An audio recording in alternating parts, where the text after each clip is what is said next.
In this video, I'm going to talk about what options to get when you spec the car. As you probably know, because of P85D, there are some people who started speccing up a new car now. Yeah, I have some experience with some of the options. I didn't get all of them, but I got a lot. So at least here are my opinions and experience with them. So let's see. I made a list of options. Panorama roof.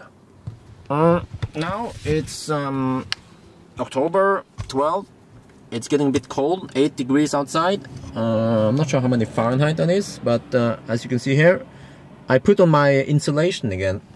And the rear is actually, the insulation in the rear is on now. It's permanently on, even for summer and winter. But the front is it's there only on winter. Should you get panorama roof? Actually, for me, well, it's a cool thing. I like the panorama roof, but I rarely open it in summer. I think it's too much noise. Actually, I don't even use the vent mode on it. So, but that's that's me. Other people I see in summer, on a hot summer day, they open it. It could be because I have a pollen allergy, and on hot summer days, there are lots of pollen, and it gets in the car, so that's not good for me. So, yeah, I guess you have to consider the whole panorama roof. They say that with the panorama roof, you get a slightly better headroom in the back, which is true.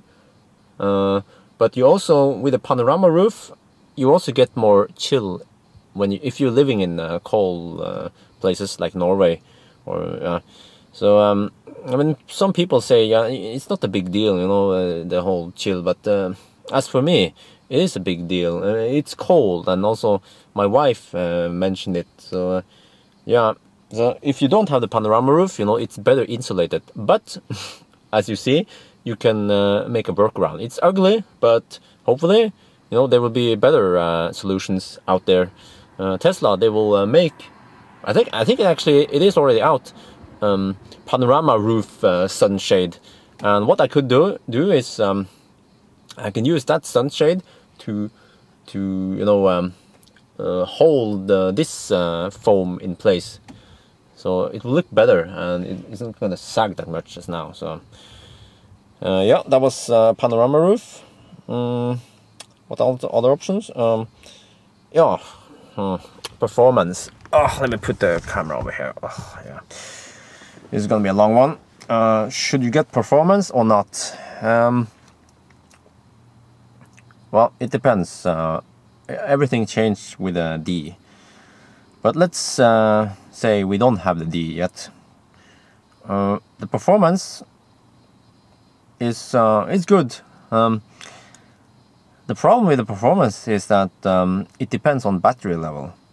I've noticed that when I have charged to 90 or 100%, the car is a beast. It's just a beast. And you probably noticed this when I did the acceleration video, that I was charged to like 90+%. Because when the battery drops to already at 50% or lower, it is significantly weaker. So I don't know how many horsepower it is, but it is less. So, which in reality means that, yeah, you have the performance. Okay. Oh, anyway, there's a car. You have the performance, but only when you're charged to, let's say, 80%. So, at lower state, already at 50 or 60, it is basically an S85 instead of a P85. That's my claim. I don't have any scientific test to prove it, but it's just my impression after 82,000 kilometers. And the problem is that when you charge to, you don't want to charge to 90% on day-to-day basis. So for the best battery health, you charge to 60 or 50 or 70, depending on how far you have to drive every day. And even when you leap between superchargers nowadays, yeah, you can charge to 70 or 80%, and then you go to the next one, which means you really have to charge to 90%, really. Just look at the supercharger map, you know, the superchargers pop up like crazy. So, which means the few times you have to charge up to 90 or 100%, you don't want to waste your energy by crazy acceleration. You need that power. And so, you know, the whole problem is you could charge to 90%, but you will wear out the battery faster. Or, well, there's a guy back here. Yeah. Well, I don't know. Yeah, if it was me, I would still choose performance.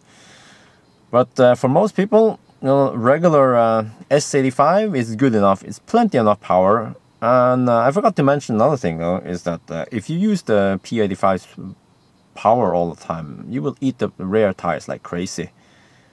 It is worst at low speed or at standstill, no? When you are at high speed, or high speed like on highway, I noticed that it's not a big deal. It's the standstill launch that eats up the rear tires. So I try to ease off the, you know, at the red lights now. So yeah, my tire wear is significantly better when I do a soft start. Yeah.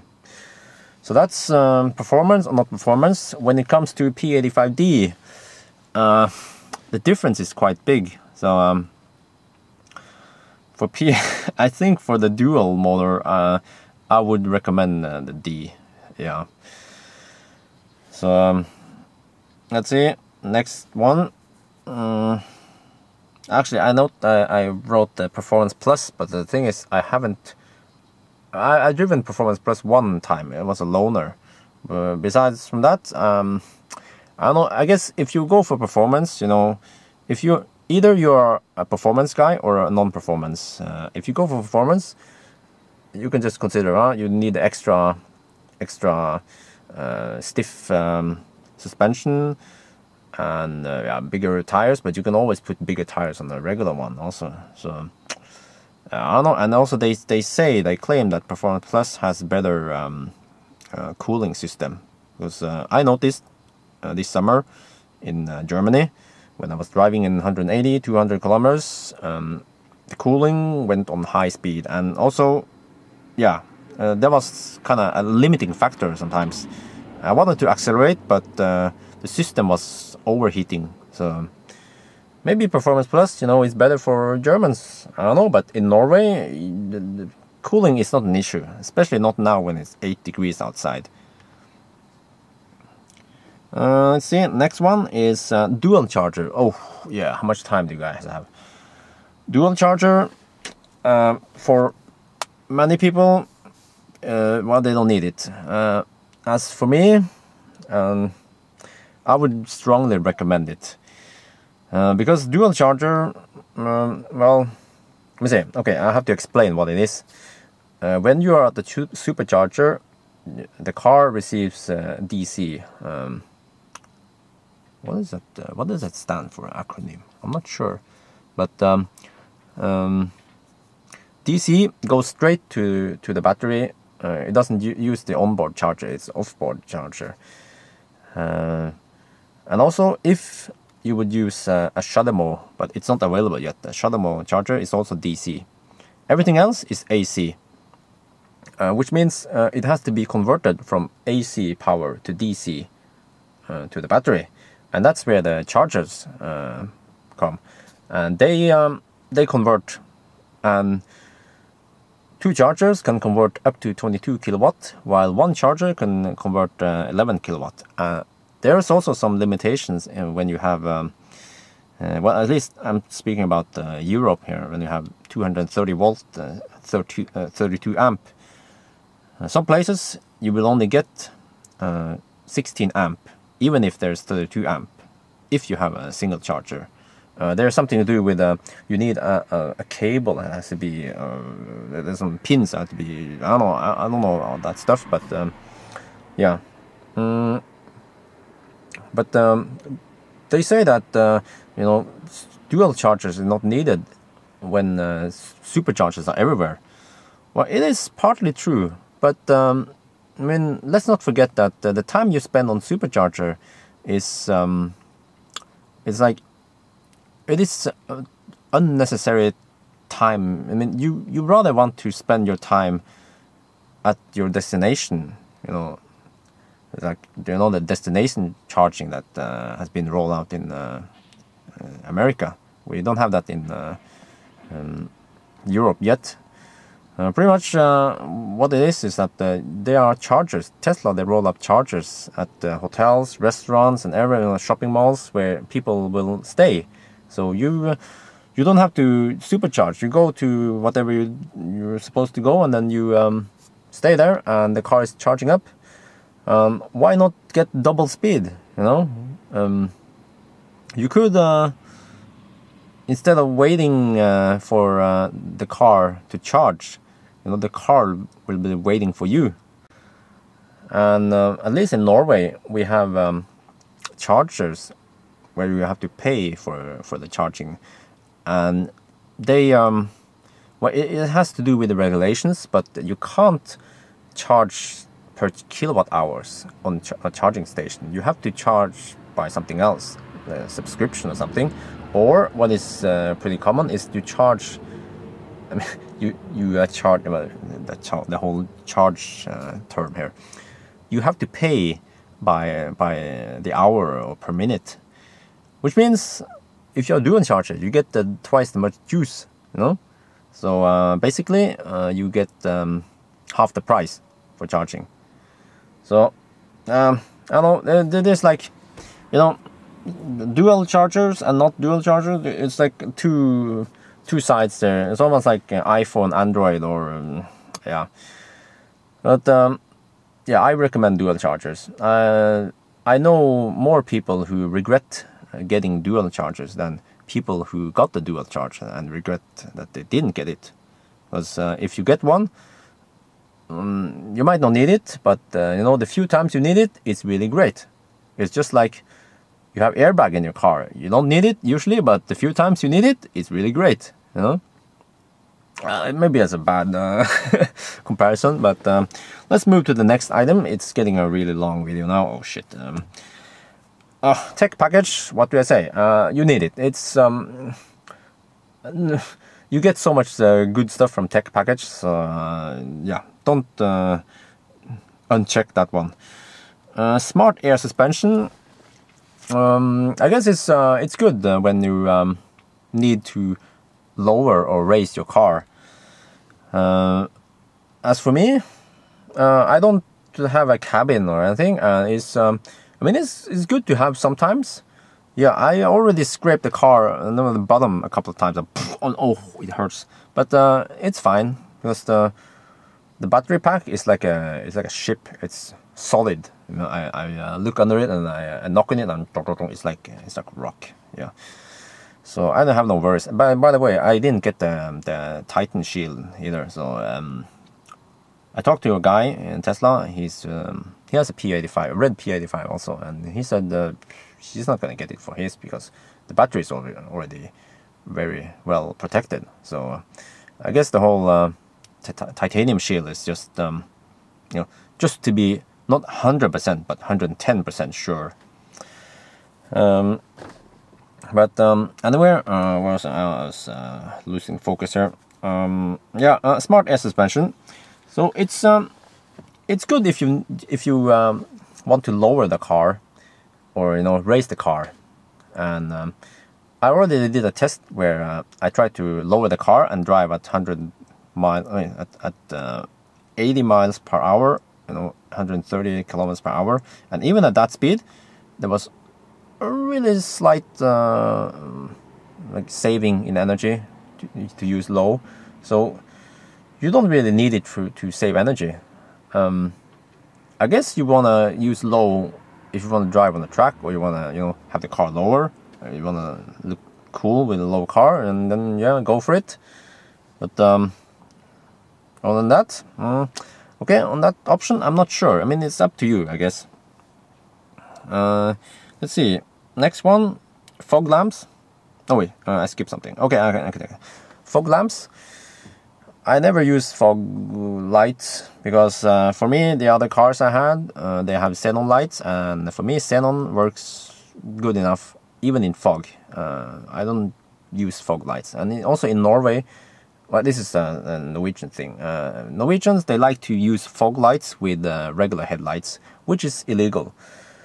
You will be fined $300 or 250 euros for it. But people rarely get fined though, so that's why they use fog lights all the time, which is not good. It has something to do with the fog lights. They are designed to, well, be used in fog, and the beam is projected towards the ground.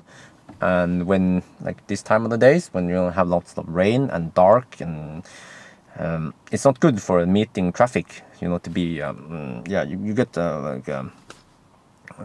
you get all this light, you know, on oncoming traffic, so it's not good. So, you know, if you want a fog light for the car to be cool, yeah, you should get it. But other than that, save the money. I have Corning lights. Yeah, I get this comment lots of time. They say, "Oh, your fog light is broken." You know, they usually see it when I do the drive-away shots.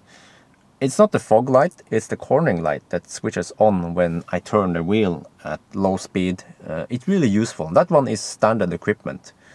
So, yeah, let's see. Moving to the next one. Park assist. Park assist on this car is, I think it's a must because it's such a big car. Okay, in the rear you have the rear camera, which is good, really good. I started liking it this summer because in the winter I really use it as I was useless, but because it was covered by snow all the time. But yeah, you have the rear camera. Why do you need the park assist? You probably need it when you park. You know, you're not gonna back up, but you have to put your front in towards the wall or something, and you don't wanna hit something. So it's always hard to see how far it is in the front there. So I would suggest, yeah, get the park assist. And at least when I ordered the car, it was not that expensive. I think it's more expensive now, but it's still a very good thing to have. The ultra high fidelity sound system package. It is good. I never listened to a car without it, but I would suggest, if you like listening to music, get it. If you don't care about the dub, then you don't need it. That's, yeah, pretty much it. I mean, the ultra sound package is good. It's not as good as BMW's HiFi Professional package. They have the subwoofer mounted under the seats, and they have yeah, they just, I don't know, the whole sound system in the BMW 5 Series, in my opinion, it's better tuned for in the, yeah. Anyway, moving to the next one. Yeah, Sub-Zero weather package, or the winter package, or whatever. You see this one. This is the thing I will not recommend. I got it because I thought it was, oh, this is cool, I needed it for Norway. See, what you have is, you have seat heaters and you have heated wipers. Yeah, that's pretty cool, right? Well, is it? Because this winter I had some experience with winter, and I mean with snow and ice. And the heated wipers, at least for my situations, didn't really work. It just melted the snow, and the wipers were full of ice. Even if I let it stay for, you know, half an hour or something. So I don't get the whole point with that. What did help though is to use this one, the front defroster vents, which is standard equipment. And as for the rear heated seats. Well, for me, I I rarely have passengers in the back. I have birds. So no, but seriously, the thing is that I use the app to preheat the car. So when I had a BMW before, you know, my wife used to turn on the seat heater all the time because, you know, obviously the car was cold when we started driving. But after I got my Tesla, I almost every time I preheated the car for 15 to like 20 minutes, half an hour before we set off. And I can't remember last time my wife used seat heater. And that also should apply for the rear seats if we would ever get passengers back there. So my opinion is that don't get the winter package. Okay, let's see. I'm gonna put the camera back here. Okay, let's see. Next one is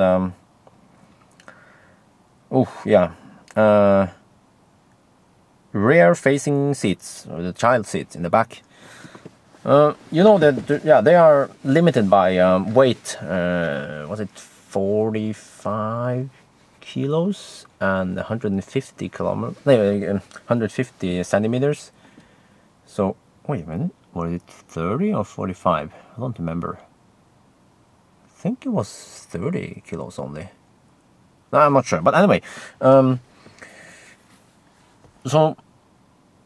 Unless you need that space for children, you know, if you can get away with other solutions, you put them in a back seat instead, then you don't have to get it. As for me, it's great to have that extra luggage under the, you know, the bay under the trunk. So yeah, I'm not sure if this is something I don't have experience with. The child seats, can you take it off? I mean, if you can, like, if you know that you need that extra space or something and you don't bring your kids, then maybe you can detach it. Yeah. Oh yeah, next item is premium interior lighting. It's supposed to be some lights on the footwells and on the doors or something. Oh yeah, on the doors. Let me see. I'm gonna see if I can switch them on here. So let's see. Now this one, ambient light. If I switch this on, I think I showed this in the video earlier. See on the side here. Let me switch off the light here, the dome light. Okay, you see that one? Yeah, it's not cool. Yeah. It was inexpensive when I got it. I think it's a lot more expensive now. So that's a problem. Another problem is that for me, I drive at night, and in Norway at least, most of the roads don't have street lights, which means pitch dark. I switched the screen, dim it to 0 in the night mode, so everything is pretty dark, and I don't want to have that ambient light because it kind of it disrupts inside. I want to have it pitch dark in the cabin here, so I switch it off actually. So I rarely use that part. So yeah, let's see next one. Oh, this video is getting long. Let me finish this. Security package, I don't have it. The security package, the standard equipment is already with an alarm. If you lock the car and you open it, the alarm goes off. So wonder if I can trigger it now. Let's see. What if I lock the car with a remote and then open the door? No, okay. No, but anyway, yeah. I think I have to leave the car with a key or something and open it. But the standard equipment already have that basic alarm. The alarm package involves intrusion detection. So there's like a sensor on the roof somewhere. Yeah, it's supposed to be over here. Let me show you. not this one. There's supposed to be a sensor. It looks like a microphone on the cars that have it. The demo cars have it. So that one will detect if someone is trying to enter the car. I've seen it in action before. There was a Model S owner in Aurland Supercharger. He left his dog inside there, and the alarm kept going off because the dog moved a little bit. Oh, sorry, where's the owner? Yeah, so I showed him how to switch off that intrusion detection. The safety package also includes tilt sensor. So if someone tries to steal your wheels, the alarm will go off. So yeah, you have to value, if you need it or not. I didn't need it, so let's hope my wheels don't get stolen. But they are just regular 19-inch, so they're not that fancy. Okay, next one is red and blue adapter. For me, I think, yeah, you should get it. They only cost, well, they're not expensive. They cost like $100 or something, each of them. And they give you so much more flexibility with charging. And also you have, this is for Norway and, yeah, I don't know, Europe, but pretty much Norway. We have this guy in Norway called, his name is Kirkebø. He makes these adapters. You've seen the adapters when I go on my trips. And with all those adapters, you can pretty much eat almost any type of power you get on the road. So, but those adapters require you to have red or blue adapter. That's the thing. So I think you should get it. Type 2 cable. This is also for Europe. In America, I don't know what you guys use, but anyway, Type 2 cable should be mandatory. It should be like, a first aid kit in the car. Type 2 will be more and more common. Also, yeah, at least for Norway, the public chargers, more and more of them, they will be Type 2 chargers, even if they're only 16 amp. But the good thing is that if you use the UMC with a Schuko, regular plug, you only get 13 amp. Okay, this is unless you use the Kirkebø's adapter. But let's not, ignore that for now. But if you use Type 2, they will deliver 16 amp. So that's good, right? More juice is always good juice. So Type 2 is also what you need for 22 kilowatt chargers and all that. So it's, you should get it.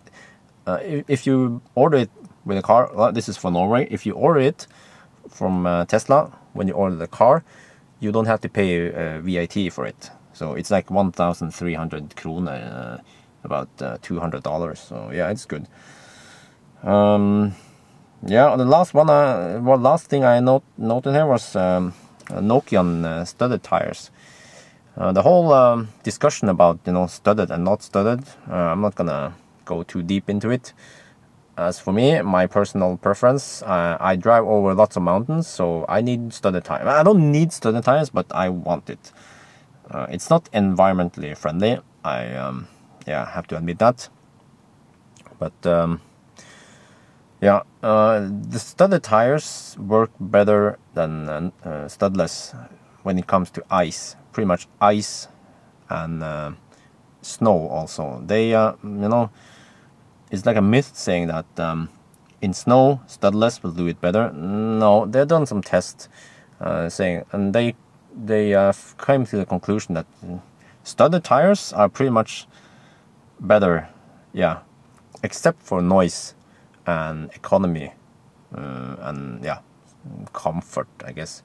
So if you look at some of the tests done by we have this in Norway, this Motor magazine, and they also cooperate with some Swedish guys, and they make tests of winter tires every year, and year after year, if you look at the score table, you will see that 10 is the highest score, and the studded tires, like Nokian Hakkapeliitta 7 or 8, or Michelin X Ice, or those premium tires, they get like 10, 10, 10, 9, 10 on the crucial things, like critical things like ice and snow, whereas on less, in my opinion, less important things like dry road, you already have good grip on dry road. That one, yeah, studless will do better, but yeah. So it's up to you. It's all about environment and also economy, because in Norway you have to pay fee if you drive with studded. So if you care about the environment, and also if you don't drive too much over mountains, then studless is good enough for you. It's better. You get, I guess, you get slightly more range, and you also get better noise and all that. So yeah, it's up to you. That one. Whoa, this is a long video, half-an-hour video. Okay. So anyway, let me know what you guys think, and if you have any more questions, just leave a comment.